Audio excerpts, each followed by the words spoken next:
Hujan rintik-rintik membasahi jendela apartemen Amanda malam itu. Di dalam kamar yang remang, seorang wanita muda berusia 28 tahun duduk termenung di sofa, menatap kosong ke layar ponselnya. Notifikasi pesan dari mantan kekasihnya masih menyala, berisi kata-kata yang menyakitkan, "Aku sudah bosan. Kita sudahi saja." Hatinya hancur, untuk kesekian kalinya. Amanda menarik napas dalam, merasa lelah dengan kisah cintanya yang selalu berakhir dalam pengkhianatan dan kepalsuan. Di sudut ruangan, Bruno, seekor anjing Golden Retriever berbulu lebat, duduk dengan mata yang penuh kasih. Seolah mengerti kesedihan tuannya, Bruno mendekat dan meletakkan kepalanya di pangkuan Amanda. Wanita itu tersenyum tipis, membelai bulu lembut Bruno dengan jemarinya yang gemetar. "Kamu satu-satunya yang gak pernah ninggalin aku, ya, Bro," bisiknya lirih. Mata coklat Bruno berbinar, seakan menjawab dengan kesetiaan tanpa syarat. Amanda menegakkan punggungnya, menatap dalam-dalam ke mata anjing kesayangannya. "Kenapa aku harus terus mencari seseorang yang hanya akan menyakitiku? Kenapa aku nggak memilihmu saja?" Gumamnya setengah bercanda. Namun, seiring waktu berlalu, kata-kata itu semakin menggema di benaknya. Ada kehangatan yang mengalir di hatinya saat membayangkan hidup bersama Bruno, tanpa kebohongan, tanpa perpisahan. Malam itu, dengan pikiran yang dipenuhi kebingungan dan hati yang diliputi kepedihan, Amanda mengambil seutas pita merah yang biasa ia gunakan untuk mengikat rambutnya. Dengan hati-hati, ia mengikat pita itu di leher Bruno, lalu menatapnya penuh haru. "Aku menerima lamaranku sendiri," bisiknya sambil tertawa kecil, namun di balik tawa itu ada getaran yang begitu nyata. Matanya mulai basah, bukan karena kesedihan, melainkan karena kelegaan. Amanda mengangkat ponselnya dan mulai merekam video pendek. "Hari ini aku memutuskan sesuatu yang mungkin gak akan kalian percaya. Aku sudah lelah mencari seseorang yang bisa mencintaiku dengan tulus. Jadi, aku memilih menikah dengan Bruno." Ia tersenyum ke arah kamera, sementara Bruno duduk tenang di sisinya, seolah memahami setiap kata yang diucapkan. Begitu video itu diunggah ke media sosial, notifikasinya langsung meledak. Dalam hitungan menit, puluhan komentar memenuhi unggahan tersebut, ada yang menganggapnya sebagai lelucon, ada yang terkejut, ada pula yang langsung mengecam keputusannya. Namun, Amanda tak peduli. Untuk pertama kalinya dalam hidupnya, ia merasa memiliki kendali penuh atas kebahagiaannya sendiri. Saat malam semakin larut, Amanda merebahkan kepalanya di samping Bruno, merasakan kehangatan tubuh anjing itu yang selama ini menjadi satu-satunya pelipur laranya. Di luar sana, dunia mungkin menertawakannya. Tapi di dalam ruangan kecil itu, hanya ada dirinya dan Bruno, dua jiwa yang saling menjaga dalam keheningan. Di balik cahaya redup lampu kamar, senyuman Amanda semakin melebar. Ia tidak lagi ragu, pernikahan ini akan terjadi, dan ia akan memastikan seluruh dunia tahu bahwa cintanya pada Bruno adalah nyata. Pagi itu, matahari baru saja menyelinap di antara celah-celah gedung Jakarta ketika Amanda terbangun dengan perasaan yang aneh. Ia meraih ponselnya dan terkejut melihat ribuan notifikasi membanjiri akunnya. Video yang ia unggah semalam telah menjadi viral, dibagikan ulang ratusan kali, dibanjiri komentar dari orang-orang yang tak dikenalnya. Ada yang mencemoohnya, ada yang tertawa, tapi ada pula yang mempertanyakan kewarasannya. Namun, yang paling mengejutkan bukan reaksi dari orang asing, melainkan pesan yang datang dari ibunya, "pulang sekarang. Kita perlu bicara." Amanda merasakan detak jantungnya berdebar tak menentu. Ia tahu ibunya pasti telah melihat videonya dan tidak akan tinggal diam. Dengan perasaan campur aduk, ia bersiap pulang ke rumah. Orang tuanya di kawasan Menteng, membawa Bruno bersamanya. Begitu tiba, ia disambut oleh tatapan penuh amarah dari kedua orang tuanya. Ibunya, Bu Ratna, berdiri dengan tangan bertolak pinggang, sementara ayahnya, Pak Surya, duduk di sofa dengan ekspresi dingin dan rahangnya mengeras. "Jelaskan ini, Amanda." Suara ibunya bergetar menahan emosi. Ponselnya digenggam erat, menampilkan video pernyataan Amanda semalam. "Kamu gila, menikah dengan anjing. Apa kamu kehilangan akal sehatmu?" Amanda menarik napas panjang, mencoba menenangkan diri. "Bu, Ayah, Bruno adalah satu-satunya yang selalu ada untukku. Aku sudah lelah dengan pria-pria yang hanya menyakitiku. Aku ingin hidup bahagia, dan Bruno memberikanku kebahagiaan itu," jawabnya dengan suara lirih namun tegas. Jawaban itu membuat amarah ibunya meledak.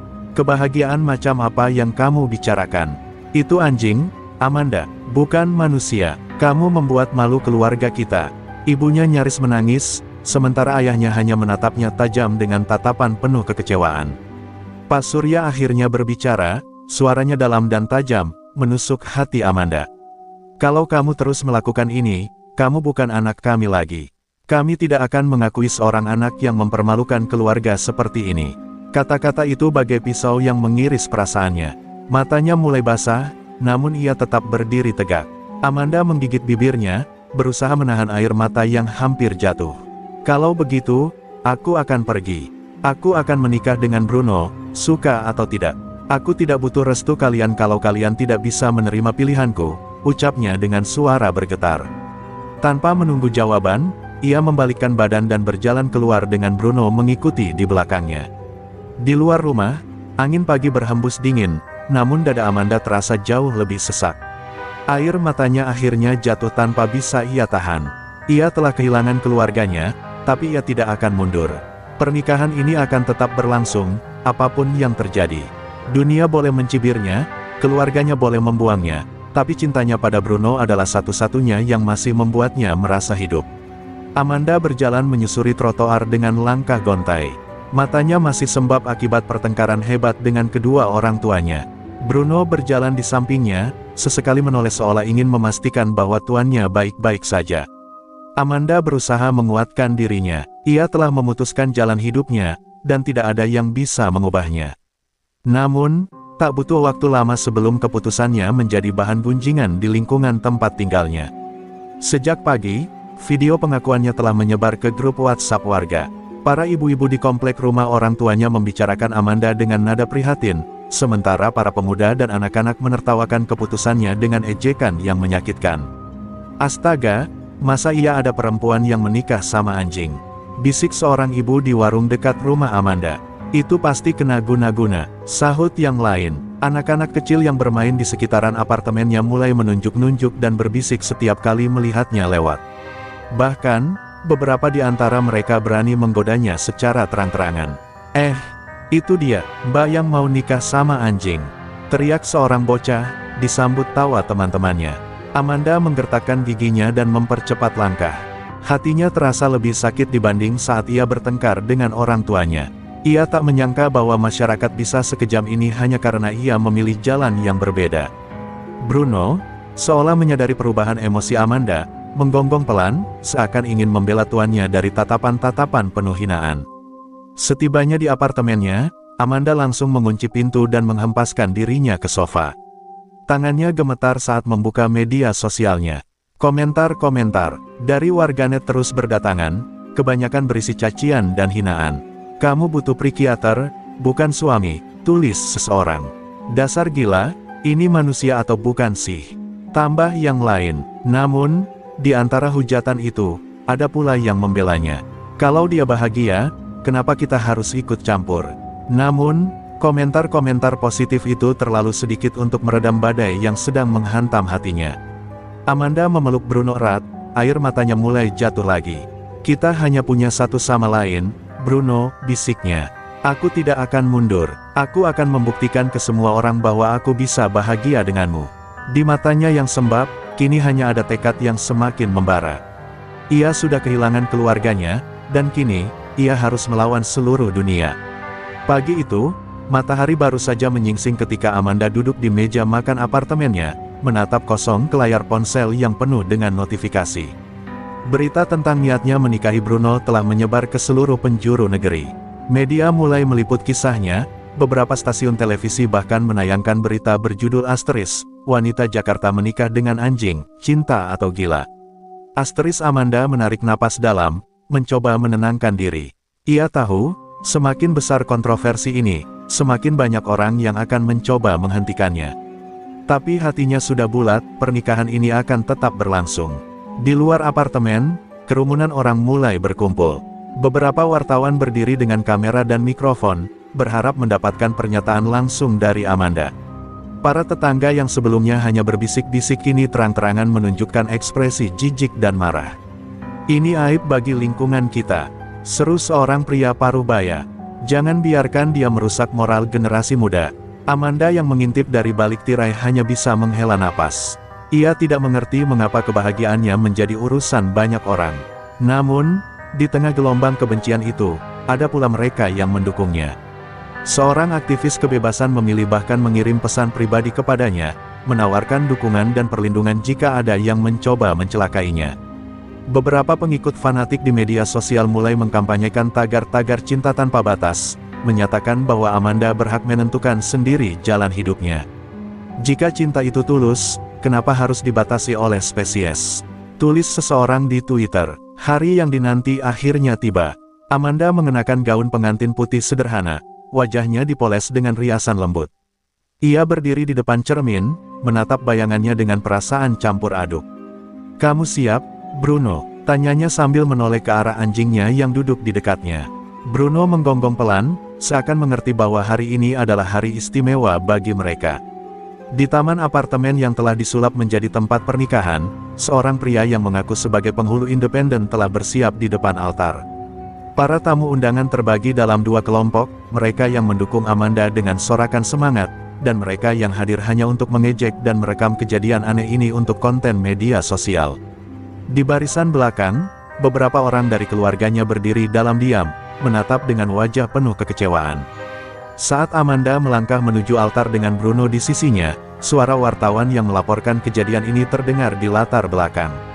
"Saudara-saudara, kita sedang menyaksikan sebuah peristiwa yang belum pernah terjadi sebelumnya di Indonesia. Amanda, wanita Jakarta yang menggemparkan dunia, sebentar lagi akan menikahi seekor anjing." Kamera-kamera merekam setiap langkahnya, memastikan bahwa momen ini akan menjadi bagian dari sejarah yang sulit dilupakan. Ketika penghulu independen mulai membacakan ikrar pernikahan, seorang pria dari kerumunan tiba-tiba berteriak, "Hentikan kegilaan ini."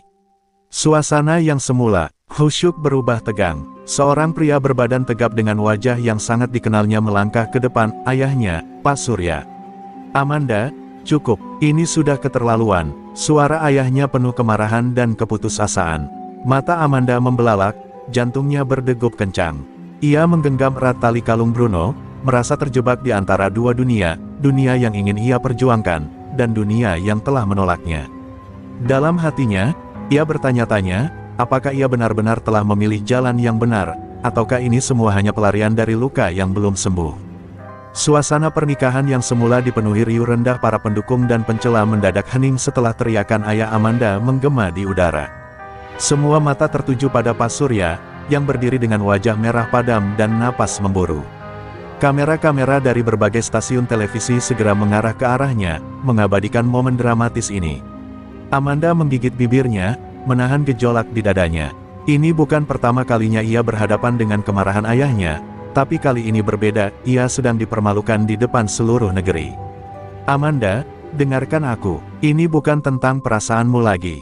Ini tentang kehormatan keluarga, tentang akal sehat."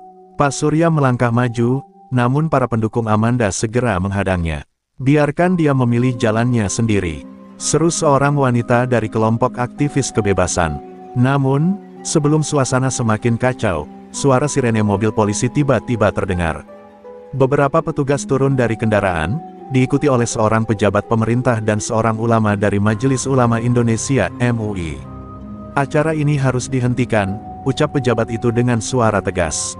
"Pernikahan antara manusia dan hewan tidak diakui oleh hukum Indonesia.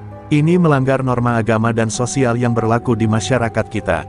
Suara pejabat itu menggema melalui pengeras suara yang dibawa oleh petugas. Sejumlah wartawan yang meliput langsung berebut maju, berharap mendapatkan pernyataan lebih lanjut. Amanda merasakan tubuhnya melemas. Ia tahu bahwa keputusannya akan menuai kontroversi, tapi ia tidak pernah menyangka bahwa pemerintah akan turun tangan secepat ini.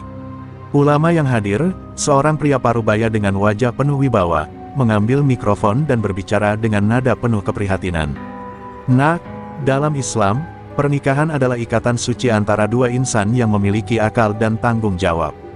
Cinta yang sejati bukan sekadar perasaan, tapi juga harus selaras dengan fitrah manusia." Mata Amanda mulai memanas, air mata menggenang di pelupuknya. "Lalu bagaimana dengan kebahagiaan saya, Pak?" Suaranya bergetar. "Kenapa kalian semua begitu peduli dengan hidup saya, tapi tak seorang pun peduli dengan apa yang saya rasakan? Saya sudah dikhianati, ditinggalkan, dan satu-satunya yang selalu ada untuk saya hanyalah Bruno.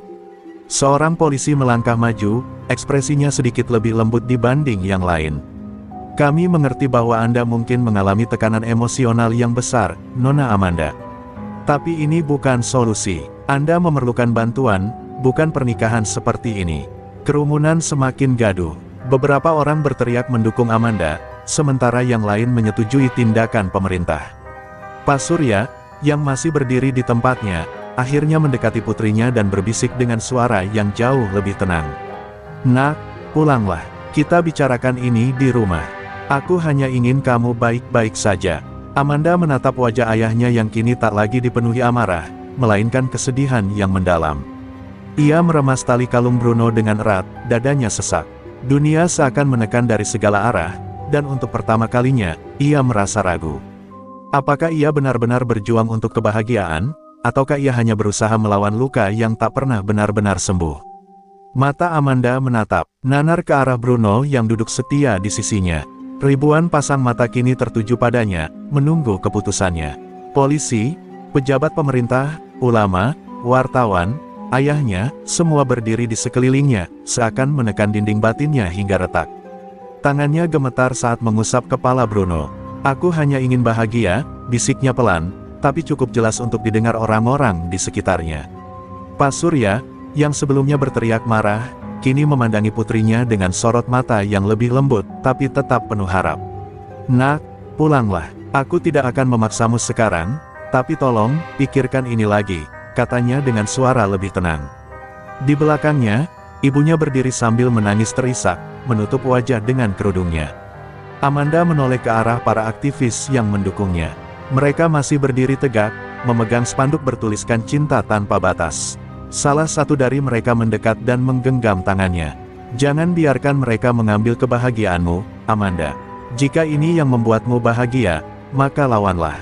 Katanya penuh semangat. Namun, Amanda tidak lagi yakin apakah ini benar-benar tentang kebahagiaan, atau hanya tentang perlawanan terhadap semua luka yang pernah ia alami. Saat itu, seorang petugas kepolisian maju perlahan. Nona Amanda, jika Anda tetap memaksakan pernikahan ini, maka kami harus membawa Anda untuk pemeriksaan psikologis. Ini bukan hukuman, tapi kami ingin memastikan bahwa Anda benar-benar baik-baik saja, ucapnya dengan nada netral. Kata-kata itu bagaikan pukulan terakhir yang meruntuhkan benteng pertahanannya. Air mata yang sejak tadi ditahannya akhirnya jatuh. Dengan tangan gemetar, ia berlutut di depan Bruno dan memeluk anjing kesayangannya erat-erat. Maafkan aku, Bruno, isaknya. Bruno hanya diam, sesekali menjilat wajahnya seakan berusaha menenangkan. Amanda terisak semakin keras, sementara para wartawan terus mengabadikan momen itu. Pak Surya melangkah maju dan dengan hati-hati menyentuh pundak putrinya. Mari kita pulang, nak, bisiknya. Kali ini, Amanda tidak menolak. Dengan langkah lunglai, ia bangkit dan berjalan ke arah mobil keluarganya. Namun, sebelum masuk, ia menoleh sekali lagi ke arah Bruno. Anjing itu masih duduk diam, menatapnya dengan tatapan setia yang selama ini selalu menemaninya. Seorang petugas dari Dinas Perlindungan Hewan datang dan menuntun Bruno pergi, memastikan bahwa anjing itu akan dirawat dengan baik. Amanda hanya bisa menatap punggung anjingnya menjauh, hatinya terasa remuk. Ia telah kehilangan keluarganya, masyarakat menghakiminya, dan kini, ia juga harus kehilangan satu-satunya makhluk yang selalu ada untuknya. Saat mobil mulai melaju meninggalkan lokasi pernikahan yang batal, Amanda hanya bisa menatap kosong keluar jendela. Tangannya mengepal di pangkuannya, tubuhnya terasa hampa.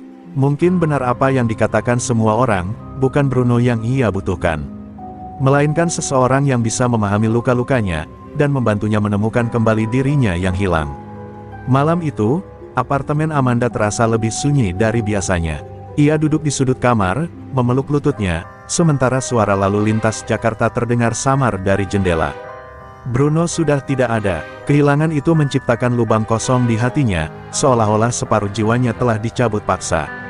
Tangannya masih terasa dingin sejak ia menyerahkan Bruno kepada petugas perlindungan hewan. Apakah aku sudah melakukan hal yang benar? Bisiknya pada dirinya sendiri, namun tidak ada jawaban, hanya keheningan yang menyesakkan. Pikirannya melayang ke masa lalu, semua kekecewaan dan pengkhianatan yang membawanya ke titik ini. Dulu, Ia percaya pada cinta manusia, tapi berkali-kali ia hanya dijadikan bahan permainan. Ia ingat mantan tunangannya, pria yang bersumpah setia kepadanya, hanya untuk kemudian meninggalkannya demi wanita lain. Ia ingat bagaimana sahabat-sahabatnya perlahan menjauh setelah ia terpuruk. Bruno adalah satu-satunya yang selalu ada, satu-satunya yang tidak menghakimi, tidak mengkhianati. Ponselnya terus bergetar, notifikasi dari berbagai media sosial membanjiri layar. Wajahnya masih menjadi berita utama, topik panas yang diperdebatkan di televisi dan media daring. Wanita yang ingin menikahi anjing, gangguan jiwa atau bentuk cinta yang baru. Begitulah salah satu judul berita yang ia baca dengan perasaan campur aduk. Semua orang merasa berhak menilai hidupnya, seolah mereka tahu apa yang ia rasakan. Ia ingin berteriak, ingin menjelaskan, tapi ia tahu tidak ada yang benar-benar mau mendengarkan.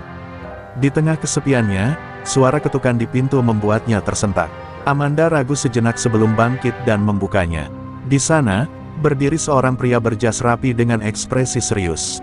"Nona Amanda, saya Dr. Reza, seorang psikiater. Ayah Anda meminta saya untuk menemui Anda," katanya dengan suara tenang. Amanda memandangnya dengan tatapan kosong. "Aku tidak butuh dokter," ucapnya dingin, hendak menutup pintu, tapi Reza menahannya dengan lembut. "Saya tidak di sini untuk menghakimi atau memaksa. Saya hanya ingin bicara," katanya, kali ini lebih pelan. Amanda ragu, tapi akhirnya menghela napas dan membiarkan pria itu masuk. Mereka duduk di ruang tamu, di antara keheningan yang canggung. "Semua orang menganggap saya gila," ucap Amanda akhirnya, suaranya lelah. Reza menatapnya dengan tatapan penuh pengertian. "Saya tidak di sini untuk mengatakan apa yang benar atau salah. Saya hanya ingin tahu, apa yang sebenarnya Anda rasakan." Pertanyaan sederhana itu bagaikan tamparan. Selama ini, semua orang hanya berusaha menghentikannya, menghakiminya, atau mengolok-oloknya. Tidak ada yang benar-benar bertanya tentang apa yang ia rasakan. Air matanya mengalir perlahan. "Aku hanya lelah. Aku ingin dicintai tanpa takut dikhianati. Aku ingin merasa aman," katanya dengan suara bergetar. Reza mengangguk pelan, membiarkan Amanda berbicara tanpa menyela. Malam itu, untuk pertama kalinya setelah sekian lama, Amanda berbicara tentang luka-luka yang tidak pernah ia ungkapkan kepada siapapun. Tentang ketakutannya, tentang kesepiannya, tentang mengapa ia merasa Bruno adalah satu-satunya yang bisa ia percaya. Dan di saat itu pula, ia mulai menyadari bahwa mungkin, luka yang paling dalam bukanlah kehilangan Bruno, melainkan kehilangan dirinya sendiri. Sejak pertemuannya dengan Dr. Reza, hari-hari Amanda terasa sedikit berbeda. Ia masih diselimuti kesedihan, tapi untuk pertama kalinya, ia mulai bertanya pada dirinya sendiri, apakah benar Bruno adalah satu-satunya jawabannya? Atau apakah ia hanya menjadikannya pelarian dari luka-luka yang selama ini ia pendam? Amanda tidak langsung mendapatkan jawabannya, tapi setidaknya, ia mulai mencoba untuk memahami. Suatu pagi, ia menerima pesan dari ayahnya. "Nak, kalau kau sudah siap, pulanglah. Kami menunggumu." Amanda terdiam lama, menatap pesan itu dengan hati bimbang. Dulu, rumah adalah tempat yang penuh tekanan baginya, tempat di mana ia selalu merasa tidak dimengerti. Tapi kini, ada kehangatan dalam pesan itu, sesuatu yang tidak pernah ia rasakan sebelumnya. Perlahan, ia mulai sadar bahwa mungkin selama ini, bukan hanya ia yang merasa kehilangan, tapi juga keluarganya. Dengan langkah ragu, Amanda akhirnya memutuskan untuk menemui orang tuanya. Ia berjalan perlahan di lorong rumah masa kecilnya, merasakan hawa nostalgia yang menyesakkan dada. Saat pintu terbuka, ibunya langsung memeluknya erat, tangisnya pecah di bahu Amanda. "Kami hanya ingin kau bahagia, Nak," bisik ibunya, suaranya bergetar. Amanda menggigit bibirnya, mencoba menahan air mata yang mulai menggenang. Di ruang tamu, ayahnya duduk dengan wajah tegang tapi penuh harapan. "Aku tidak akan memaksamu untuk berubah seketika," ucapnya, suaranya lebih lembut dari sebelumnya. "Tapi setidaknya, beri kami kesempatan untuk mengerti apa yang kau rasakan." Amanda menatap ayahnya dengan mata berkaca-kaca. Dulu, ia merasa bahwa keluarganya adalah musuhnya. Tapi sekarang, mungkin mereka hanya tidak tahu bagaimana cara mencintainya dengan benar. Setelah perbincangan panjang, Amanda merasa beban di dadanya sedikit berkurang. Ia masih belum sepenuhnya pulih, masih belum tahu bagaimana cara menyembuhkan luka yang sudah bertahun-tahun ia simpan. Tapi untuk pertama kalinya, ia merasa bahwa ia tidak sendirian. Keluarganya tidak sempurna, tapi mereka ingin mencoba. Dan mungkin, itu cukup untuk memulai segalanya dari awal. Beberapa hari kemudian, Amanda pergi ke tempat perlindungan hewan untuk menemui Bruno. Saat ia tiba, anjing kesayangannya itu langsung berlari ke arahnya, menjilat wajahnya dengan penuh kerinduan. Amanda tertawa kecil, air mata mengalir di pipinya. "Maafkan aku, Bruno," bisiknya, mengusap kepala anjing itu dengan penuh kasih. "Aku mencintaimu, tapi aku juga harus belajar mencintai diriku sendiri." Dengan berat hati, Amanda memutuskan untuk menyerahkan Bruno kepada keluarga angkat yang bisa merawatnya lebih baik. Itu bukan keputusan yang mudah, tapi ia tahu bahwa Bruno pantas mendapatkan kehidupan yang lebih baik, bukan sekadar menjadi pelarian dari luka-lukanya. Saat ia berpamitan, hatinya terasa sakit, tapi juga lebih ringan dari sebelumnya. Saat melangkah keluar dari tempat itu, Amanda menarik napas panjang. Untuk pertama kalinya dalam hidupnya, ia merasa memiliki kesempatan untuk benar-benar menemukan siapa dirinya. Bukan sebagai wanita yang dipermalukan media, bukan sebagai seseorang yang mencari cinta di tempat yang salah, melainkan sebagai manusia yang sedang berusaha menyembuhkan dirinya sendiri. Hari-hari setelah kepergian Bruno terasa sunyi, tetapi juga membawa kedamaian yang tidak pernah Amanda rasakan sebelumnya. Ia kembali ke rutinitasnya, meski tak seperti dulu. Ia mulai mengunjungi dokter Reza lebih sering, berbicara tentang masa lalu dan masa depannya, menggali lebih dalam tentang perasaan yang selama ini terpendam. Di setiap sesi, Amanda merasa sedikit demi sedikit, dirinya mulai pulih. Namun, masih ada satu pertanyaan yang mengganjal di hati, siapa dirinya sebenarnya, tanpa bayang-bayang trauma dan keputusasaannya. Satu sore, ketika ia berjalan di sekitar kafe favoritnya, Amanda bertemu dengan seorang wanita tua yang duduk di meja pojok. Wanita itu tersenyum ramah saat Amanda lewat dan mengajak berbicara. "Kamu terlihat seperti seseorang yang sedang berusaha mencari jawabannya," katanya dengan suara lembut. Amanda berhenti sejenak, menatap wanita itu dengan penasaran. "Kadang-kadang, jawaban itu tidak datang dengan mudah," lanjut wanita itu, "tapi kadang-kadang, kita harus berhenti mencari dan membiarkan diri kita menemukan jalan kita sendiri." Kata-kata itu menembus hati Amanda. Mungkin selama ini ia terlalu berfokus pada apa yang hilang, terlalu sibuk mengejar kebahagiaan di luar dirinya, padahal apa yang ia butuhkan sudah ada di dalam dirinya sendiri. Mungkin, yang perlu ia lakukan adalah belajar menerima dirinya, dengan segala luka dan ketidakpastian yang ada. Perasaan itu mulai meresap perlahan. Ia merasa seperti mendapatkan pencerahan yang menenangkan jiwa. Setelah pertemuan dengan wanita tua itu, Amanda memutuskan untuk melakukan hal-hal kecil yang dulu membuatnya bahagia. Ia mulai kembali melukis, sebuah hobi yang sudah lama ditinggalkan. Setiap sapuan kuas di atas kanvas membawa kembali kenangan tentang dirinya yang dulu, seorang wanita muda yang penuh harapan dan impian. Yang pernah merasa bebas sebelum dunia mengajarkan kepahitan. Setiap lukisan menjadi terapi bagi hatinya, sebuah cara untuk mengekspresikan perasaan yang tak terucap. Terkadang, saat ia melukis, Amanda teringat akan Bruno. Ia tersenyum samar, menyadari bahwa meskipun anjing itu sudah pergi, ia tetap memiliki kenangan yang tak ternilai harganya. Bruno telah mengajarkannya tentang cinta tanpa syarat, tentang kesetiaan yang murni. Namun, ia juga belajar bahwa cinta sejati harus dimulai dari diri sendiri, dan itulah yang kini tengah ia perjuangkan. Suatu hari, Amanda kembali mengunjungi rumah orang tuanya. Kali ini, suasananya lebih tenang, lebih penuh pengertian. Ayahnya menyambutnya dengan senyuman, sementara ibunya menyiapkan makan malam.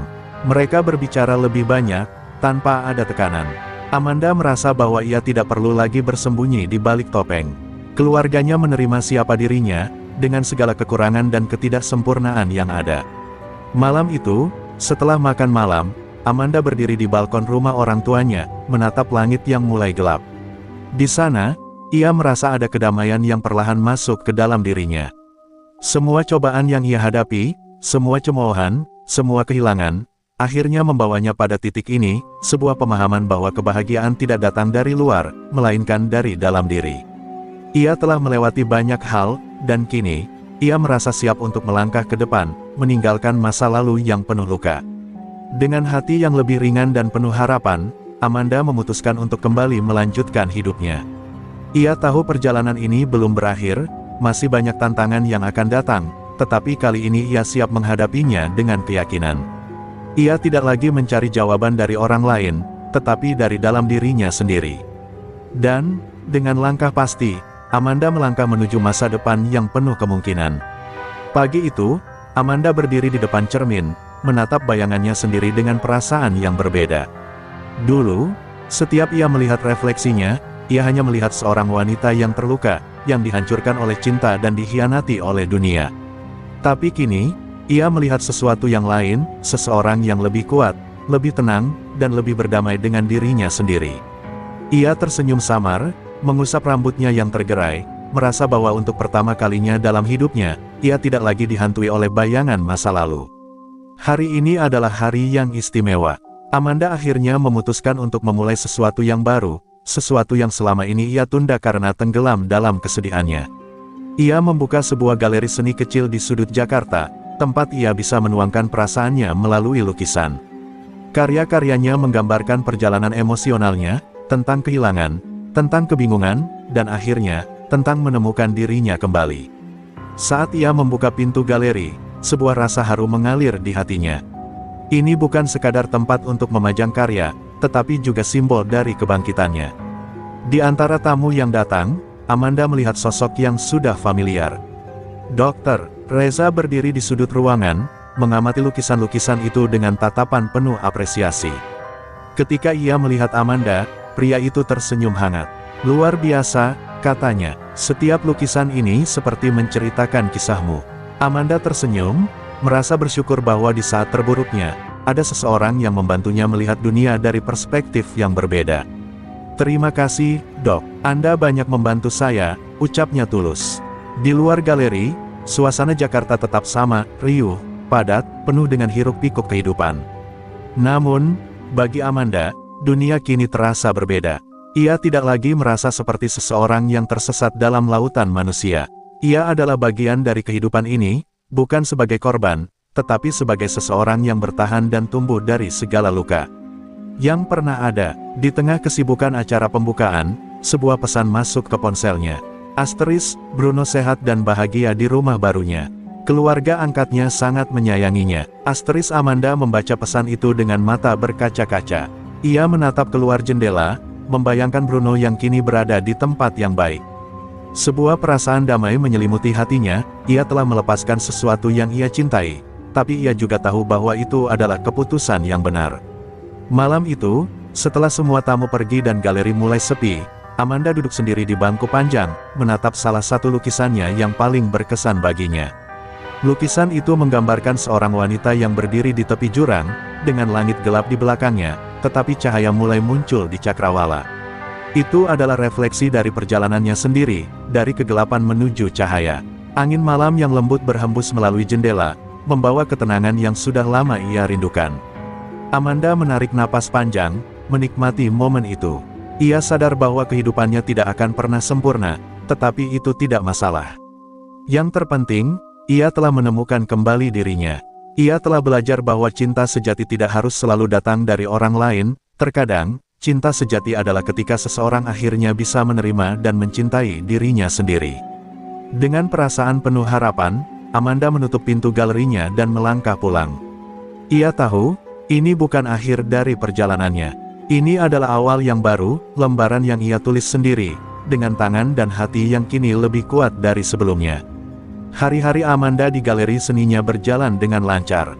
Ia mulai dikenal sebagai seniman yang karyanya menyentuh banyak hati, terutama mereka yang pernah merasakan kesepian dan kehilangan. Namun, di balik kesuksesan itu, ada sesuatu yang mulai mengusik ketenangannya. Komentar-komentar di media sosial yang dulu sempat mereda kini kembali muncul, beberapa di antaranya bernada kebencian. Orang seperti dia tidak seharusnya mendapat pengakuan. Jangan lupa, dia pernah ingin menikahi anjing. Galeri seni, hanya cara lain untuk mencari perhatian. Amanda mencoba mengabaikannya, tapi semakin lama, komentar itu semakin menjadi-jadi. Ia bahkan mulai menerima pesan pribadi yang berisi ancaman. Salah satunya lebih mengerikan dari yang lain, "Asteris, kami tidak lupa siapa kamu.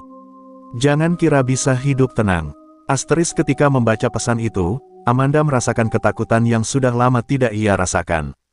Seolah-olah masa lalunya kembali mengejarnya, mencengkeramnya, dan menolak untuk dilepaskan.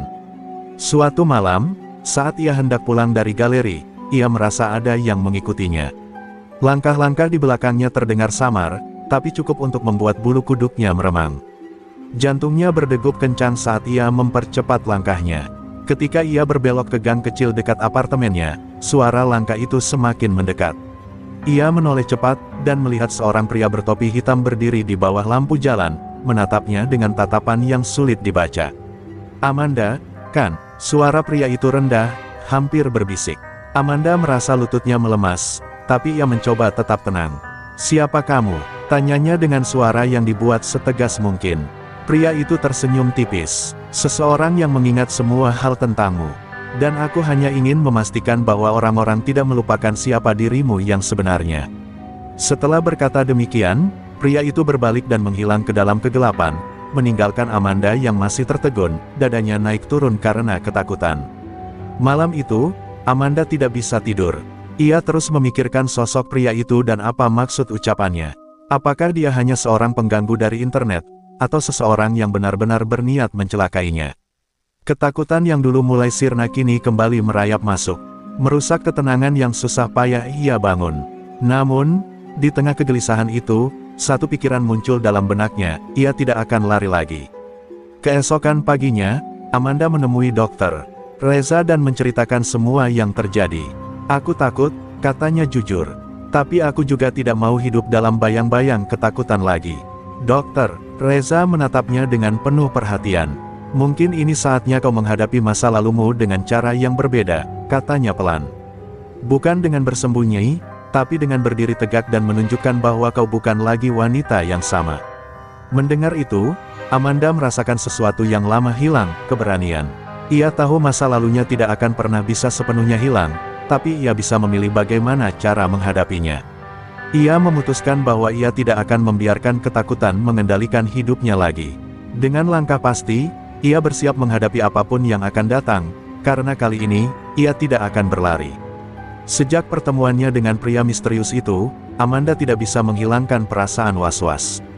Setiap kali ia berjalan di jalanan Jakarta, ia merasa ada mata yang mengawasinya. Setiap suara langkah di belakangnya membuatnya tegang, setiap pesan anonim di media sosial menambah rasa takutnya. Namun, seperti yang ia janjikan pada dirinya sendiri, ia tidak akan lari lagi. Malam itu, saat galeri mulai sepi dan para pengunjung telah pulang, Amanda menutup pintu dengan hati-hati. Ia sudah memasang kamera pengawas beberapa hari lalu, sebagai langkah pencegahan. Namun, perasaan tidak nyaman itu masih mengganggunya. Ketika ia berjalan menuju parkiran, ia melihat sesuatu yang membuatnya terpaku, sebuah coretan di dinding galeri yang belum ada sebelumnya. "Pengkhianat moral, kami akan membuatmu membayar." Jantung Amanda berdegup kencang, tangannya gemetar saat menyentuh tulisan itu. Ini bukan lagi sekadar komentar kebencian di internet atau pesan anonim. Ini adalah peringatan nyata, seseorang benar-benar ingin menyakitinya. Dengan napas memburu, Amanda segera masuk ke dalam mobil dan mengunci pintunya. Ia mencoba menenangkan diri, tapi ketakutan mulai mengambil alih. Ia menghubungi Dokter Reza, suaranya bergetar. "Dok, aku butuh bantuan. Ini semakin serius," katanya hampir berbisik. Keesokan harinya, Amanda melaporkan kejadian itu ke polisi. Namun, seperti yang sudah ia duga, laporan itu tidak mendapat perhatian serius. "Mungkin hanya orang iseng," kata petugas dengan nada meremehkan. "Tapi kalau terjadi sesuatu lagi, segera lapor." Amanda mengepalkan tangannya, frustasi. Ia tahu ini bukan lelucon. Seseorang benar-benar ingin menghancurkan hidupnya. Tak ingin hanya berdiam diri, Amanda menghubungi seorang jurnalis yang pernah membelanya saat kasusnya viral dulu. "Jika mereka ingin membungkamku, aku tidak akan tinggal diam," katanya dengan penuh tekad. "Aku ingin menceritakan kebenaranku sendiri, agar mereka tahu bahwa aku bukan korban lagi." Malamnya, saat ia kembali ke apartemen, perasaan gelisah itu semakin kuat. Saat ia membuka pintu, sesuatu membuatnya merinding, lampu di dalam apartemennya sudah menyala. Padahal, ia yakin sebelum pergi, ia telah mematikannya. Hatinya berdegup kencang. Dengan tangan gemetar, ia mengeluarkan ponselnya dan mencoba menelepon seseorang. Namun sebelum ia sempat menekan tombol, suara langkah terdengar dari dalam. Seseorang ada di dalam apartemennya. Amanda berdiri membeku di ambang pintu apartemennya. Suara langkah itu tidak berasal dari dirinya, seseorang memang ada di dalam. Jantungnya berdegup kencang, napasnya tercekat. Ia mundur perlahan, berusaha mengendalikan ketakutannya, tapi lantai kayu di bawah kakinya berdecit pelan. Seketika, suara langkah itu terhenti.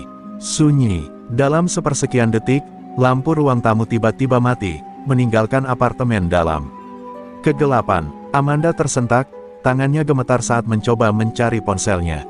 Namun, sebelum ia sempat melakukan apapun, suara berbisik terdengar dari dalam kegelapan. "Kau pikir bisa lari dari masa lalumu?" Tubuh Amanda terasa membeku. Suara itu familiar, tetapi ia tidak bisa mengingat siapa pemiliknya. Dengan sekuat tenaga, ia menekan rasa takutnya dan berlari ke arah lift, berharap bisa keluar dari sana. Namun, tepat saat ia berbalik, sosok tinggi muncul dari dalam bayangan. Sebelum ia sempat berteriak, tangan kekar menariknya masuk ke dalam apartemen dan membanting pintu.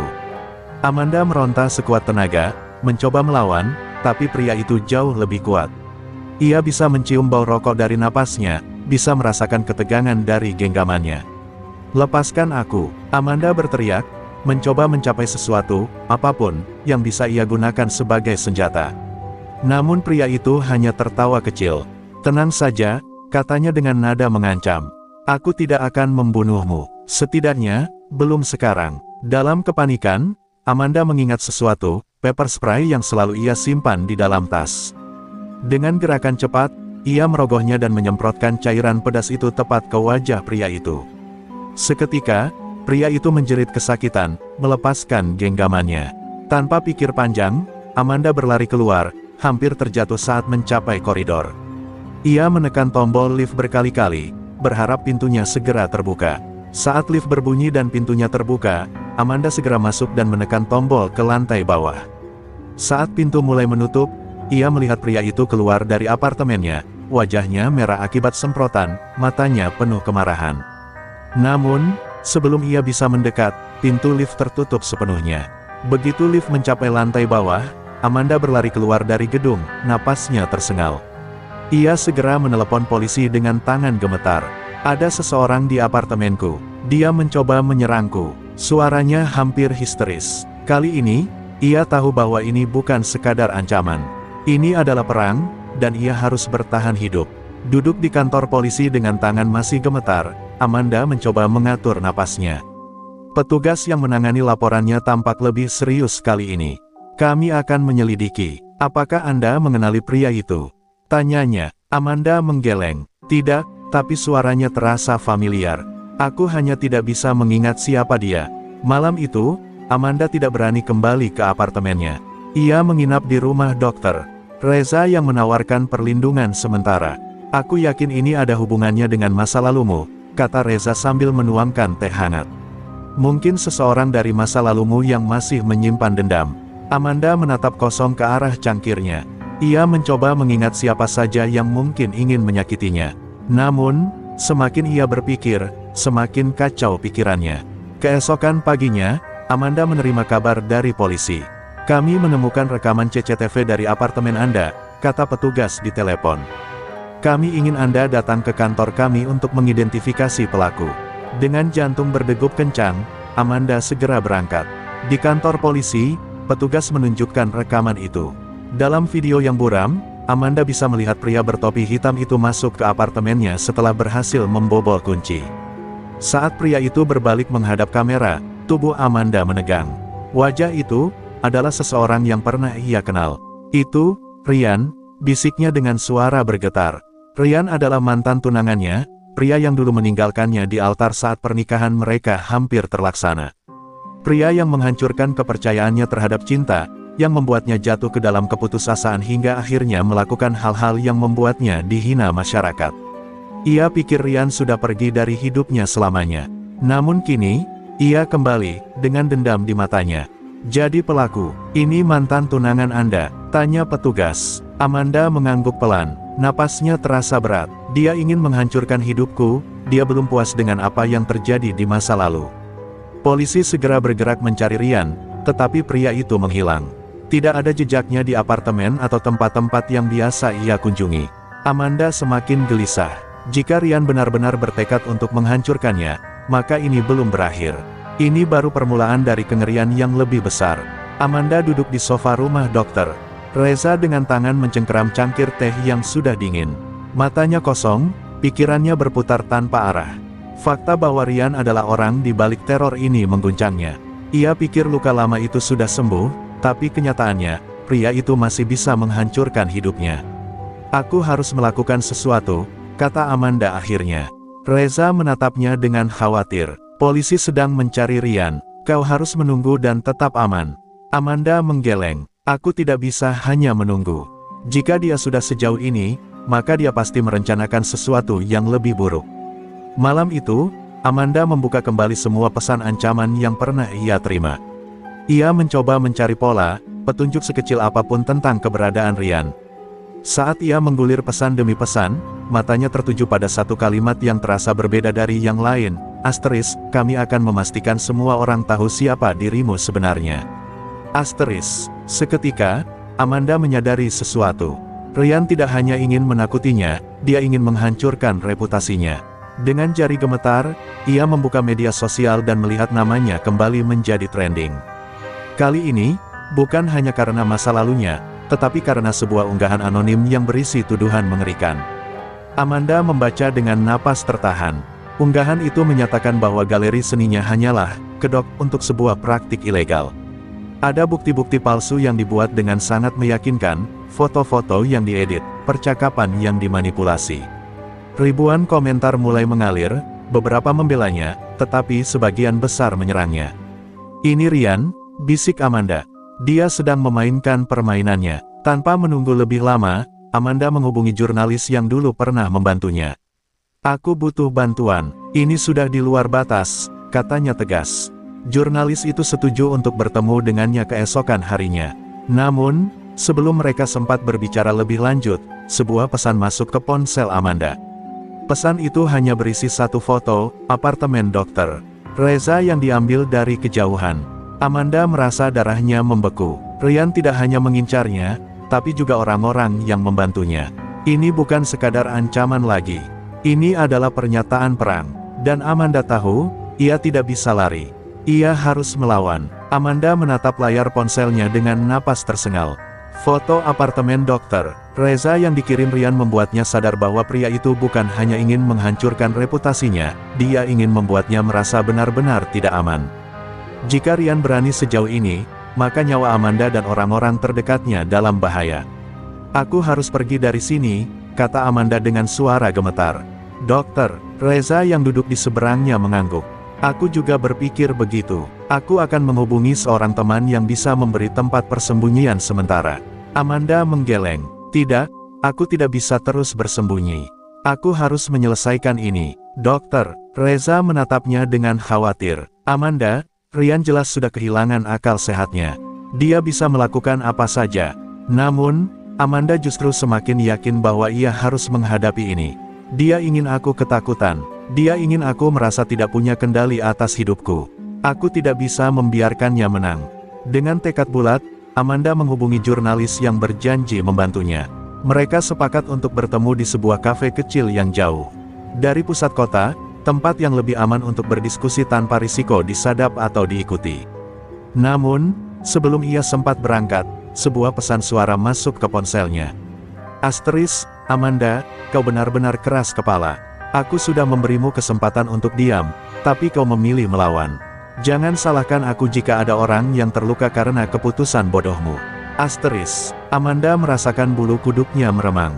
Ia segera menelepon polisi, melaporkan ancaman itu, tetapi tanggapan mereka masih sama, mereka akan menyelidiki, tetapi tidak bisa melakukan tindakan sebelum ada bukti konkret. Amanda merasa frustrasi. Jika menunggu polisi, bisa jadi sesuatu yang buruk sudah terjadi sebelum mereka bertindak. Dengan hati-hati, Amanda berangkat ke kafe tempat ia akan bertemu jurnalis itu. Sepanjang perjalanan, ia merasa ada mobil yang mengikutinya. Setiap kali ia berbelok, mobil hitam itu juga ikut berbelok. Ia mencoba menenangkan diri, berpikir mungkin itu hanya kebetulan, tetapi instingnya mengatakan hal lain. Saat ia hampir sampai di kafe, ia membuat keputusan mendadak, ia tidak akan langsung masuk. Sebagai gantinya, ia memutar arah dan memasuki gang kecil yang sepi, berharap bisa melihat siapa yang mengikutinya. Mobil hitam itu berhenti di ujung gang, mesinnya masih menyala. Amanda menahan napas, mengamati dari kejauhan. Tiba-tiba, pintu mobil terbuka, dan seorang pria bertopi hitam keluar. Amanda merasakan ketakutan yang nyata. Ini bukan lagi sekadar permainan psikologis, Ryan benar-benar ada di luar sana, mencarinya. Dan jika ia tidak hati-hati, kali ini ia mungkin tidak akan punya kesempatan untuk melarikan diri.